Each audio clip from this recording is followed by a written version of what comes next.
Welcome to Open BXRx on BronxNet.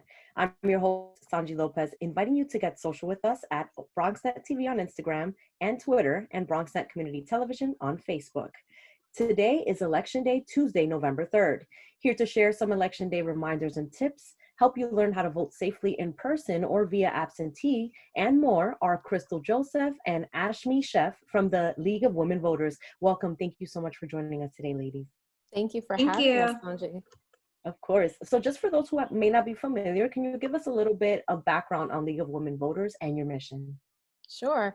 The League has been around for over about 100 years now, and our main goal is sort of issue-based civic engagement and making sure that the community is aware of issues that are relevant to them. But our core mission is on advocacy and education of voter registration, the process, making sure that folks have everything they need for today. Today is the main event.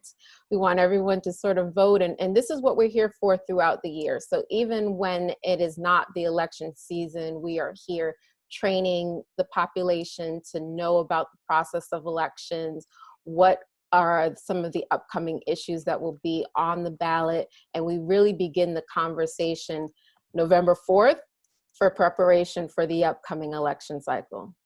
Invaluable resources available at the League of Women Voters NY. So thank you for the work that you do. Ladies, I wanted to bring up that nearly 60 million Americans have already voted early before today. Here in the Bronx, lines were very long and voter turnout seems higher than ever before through early voting.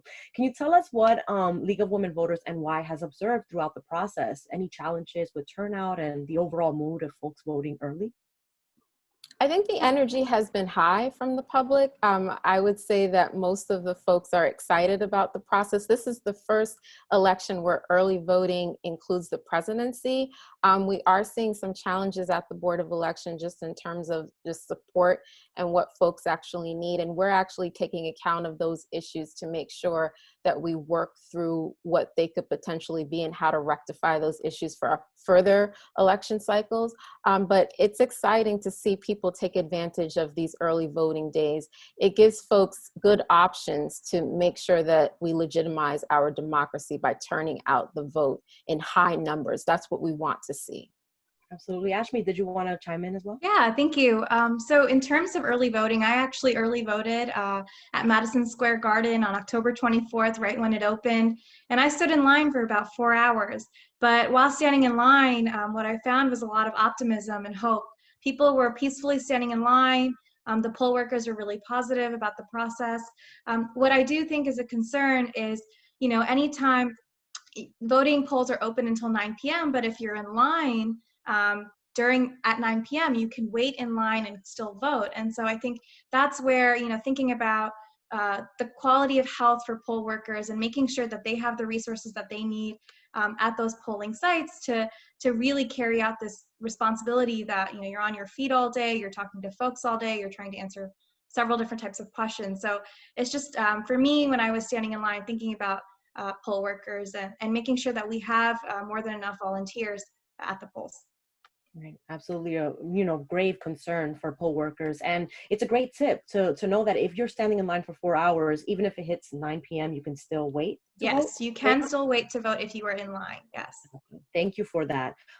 Crystal, Ashmi, I love referring folks to the League of Women Voters Vote 411 tool. Can you tell us more about it and how folks can use it, what they can find out using that tool today? Sure.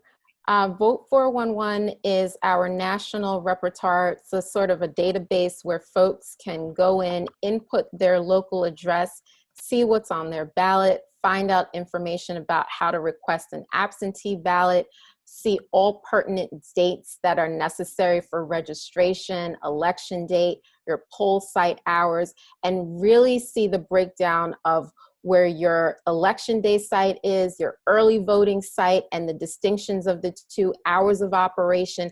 It's a comprehensive resource that folks can use across all the states, and we encourage people to take advantage of it to especially learn what's on your ballot for the upcoming election. So Vote 411 it has a checklist for first-time voters, and here it'll help you register to vote, it'll help you find your polling place, it'll help you see what's on your ballot, and then it'll let you know if you need an ID to vote, and then it'll help you vote itself. So we go through every single stage and provide those resources that you need to make this as easy as possible. As you know, we have a big election cycle next year as well. So making sure that, yes, we have, our election today, but we also have one next year for city council, and making sure that you have to register to vote for all of these local elections as well. Definitely use the vote411.org tool in order to find out who is postulating themselves for a local election in your district. As we know, every district is different. We have different candidates postulating themselves to represent us in all different areas of the Bronx. So please use the tool in order to find out more information. So we have two different ways to vote today. As we know, we can vote in person on the lines or absentee. Can you tell us about the importance of choosing a voting method and creating a voting plan for today? I think it's important to make sure that you have something that would work for you for today, right? And so with early voting passed, now we have sort of the absentee ballot to make sure that it is postmarked today. So make sure that that does go in the mail for today, and that if you do vote in person, that you're making sure you're choosing one option or the other. Right. And so I think one of the things we want folks to do is to have a plan, use a mechanism that works for you. If voting in person is the best way for you, you can bring that ballot into your site and cast your vote that way as well. So we want folks to do something that feels authentic to them, keeps them safe, but also makes sure that their voice is counted for today. What are some do's and don'ts for absentee voting? I know that one of them is that you have to make sure you circle in the bubbles as opposed of marking X's and check marks on an absentee ballot. Anything else that folks should watch out for when voting absentee? Making sure that the signature is on the back of the absentee ballot and that you're checking that temporary illness box. Those are the two key elements. And again, as Crystal mentioned, it's really important. You don't have to wait in line on election day if you already have your completed ballot. So please just feel free to go to your polling site, submit that absentee ballot, and it will be counted.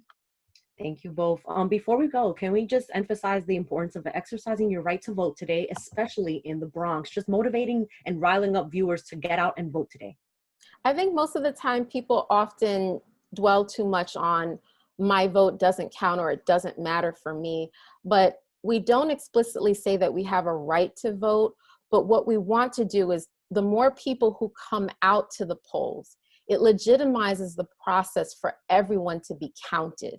And we want to make sure that people have the opportunity to say, this works for our democracy. I have to make this happen because the cost and the trade-off is just not worth not turning out. And I'm always proud of Bronxites. We continue to do a wonderful job and show up even when we know that the process may or may not be easy. We do the work, and I'm consistently encouraged by Bronxites, and I'm consistently encouraged each election cycles that folks will do their due diligence, find out what's on the ballot, and turn out to the polls and just make the process as fun as possible. Ask a friend, encourage a neighbor, let folks know, use your sticker, I voted, did you, and just keep the narrative going. No matter what, the process is fun, it's exciting, and it really gives us something to look forward to each and every year. Ashmi? Yeah, your voice matters. Don't let anyone ever tell you otherwise. And so make sure that when you're casting your ballot, you remember that that's your voice as part of our democracy. And the more of us that share our voices to this democracy, the more change that we'll see that we want. And so it's making sure that our communities are counted, that our communities' voices are lifted and elevated into this space. So, local elections matter, national elections matter. Please be sure to vote in every single election. That's really my message to you. Thank you so much, Crystal Joseph and Ashmi Sheth from the League of Women Voters NY for joining us today. Thank you for having us. Bronx, get out and vote today, Election Day, November 3rd. If you're voting absentee, make sure you drop your ballot at a poll site by 9 p.m. today or at the Bronx County Board of Elections office no later than today by 9 p.m. If you're voting in person, you can find your poll site at vote411.org. Just remember to wear your mask, remain 6 feet apart, and safely head out to the polls to have your vote count and your voice heard today. You can also follow the League of Women Voters at LWVNYC on social media. We'll be right back.